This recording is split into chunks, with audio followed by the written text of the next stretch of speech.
Cette unité est très sensible à la qualité du carburant utilisé.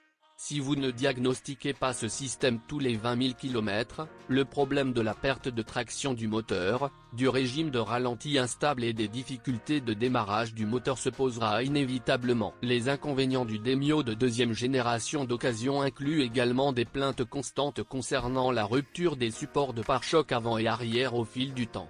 Cela n'est pas dû à la haute qualité des pièces de carrosserie en plastique, qui se brisent simplement en cas de forte gelée. En général, la transmission automatique est assez fiable.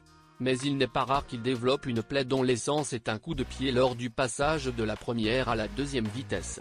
Souvent, ce problème est résolu par un simple changement d'huile, mais il arrive aussi que la raison en soit une usure importante des mécanismes internes de la transmission automatique, condamnant ainsi les propriétaires à des réparations coûteuses. De la première génération du modèle, la nouvelle Mazda a hérité d'un traitement anti-corrosion de la carrosserie pas très bon, ce qui est particulièrement visible dans ces voitures.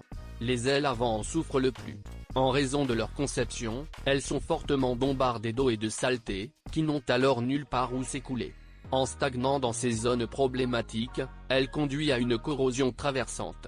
Lors de l'achat d'une voiture d'occasion, de nombreuses personnes conseillent d'effectuer vous-même des travaux de carrosserie supplémentaires dans ce domaine. Bien que, par rapport à la première génération, la qualité de construction de la voiture soit devenue nettement meilleure, le point faible de la Mazda Demio continue d'être un fort craquement dans l'habitacle en plastique dur et des espaces pas toujours correctement réglés entre les éléments de carrosserie. La suspension avant de la voiture complète la liste des défauts de la Mazda Demio, qui, en raison de sa rigidité excessive, altère grandement le confort de mouvement et rend rapidement inutilisables les blocs silencieux avant et les jambes d'amortisseur. La Demio de deuxième génération peut certainement être considérée à l'achat comme une voiture peu coûteuse, assez élégante, compacte et sans prétention.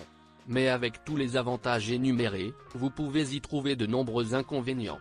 De nombreuses faiblesses de la Mazda Demio ont été héritées de son prédécesseur, et la question de savoir si cette voiture vaut la peine d'être achetée ne peut recevoir une réponse positive que si votre budget est très limité et que vous souhaitez une voiture étrangère japonaise.